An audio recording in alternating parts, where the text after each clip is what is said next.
اب یہ ہے کہ سجدے میں ناک زمین پر نہ لگی تو نماز ہوگی یا نہیں؟ تو سجدے میں ناک کا ٹیکنا یہ بھی سجدے کے شرائط میں سے ہے، شرائط سجدے میں سے، کہ ناک نرم حصے تک ٹک جائے کہ اس سے زیادہ نہ ٹک سکے. زمین کی سختی ناک کی نرم ہڈی کو محسوس ہونی چاہیے. بار شریعت حصہ 3 اور صفحہ نمبر 71 پر یہ مسئلہ ہے، اور فتاوی رضویہ شریف کے اندر بھی یہ مسئلہ ہے. آج کل معاملہ یہ ہو گیا کہ صاحب قالین جو آتی ہے ماشاءاللہ وہ تو ایسی ہے کہ اس پر سجدہ ہو جاتا، ناک دباؤ تو زمین کی سختی ناک کی نرم ہڈی تک محسوس ہوتی.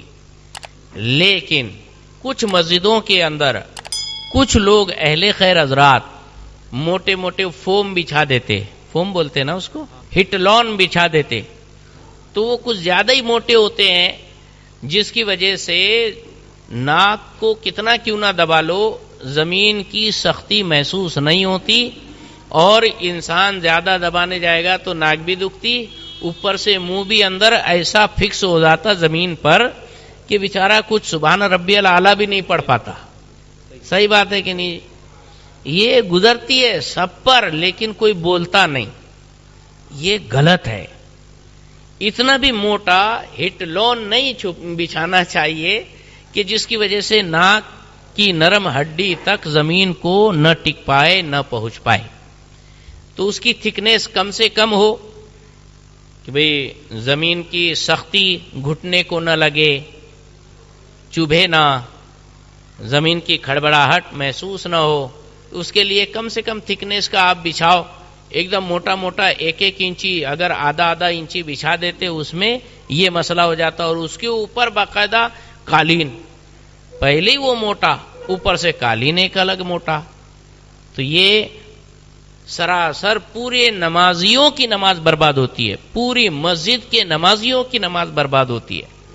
ایسی جگہ اگر مسئلہ بتایا جائے تو لوگ بولتے ہیں ہم نے ہزاروں روپے خرچہ کر کے لگایا ہے، تو مولانا صاحب یہ کیا مسئلہ لے کر آ گئے؟ تو مسئلہ مولانا نے نہیں، یہ مسئلہ اور مسئلہ تم نے کھڑا کیا ہے. ہاں، تو وہی قاعدے میں ہم کو رہنا ہے، شریعت کا کو ہمیں فالو کرنا ہے، اپنی طبیعت کی مرضی نہیں چلانا ہے. لہذا چاہے کروڑوں روپے لگا کر وہ ہٹ لون لگا دیا ہو، اس کو اکھاڑنا ضروری ہوگا، اور اس کی جگہ کم تھکنیس والا لگاؤ کہ جس کی وجہ سے ناک جمے بھی اور ناک کو زمین کی سختی نرم ہڈی پر محسوس بھی ہو، اس سے زیادہ اندر دب نہ سکے.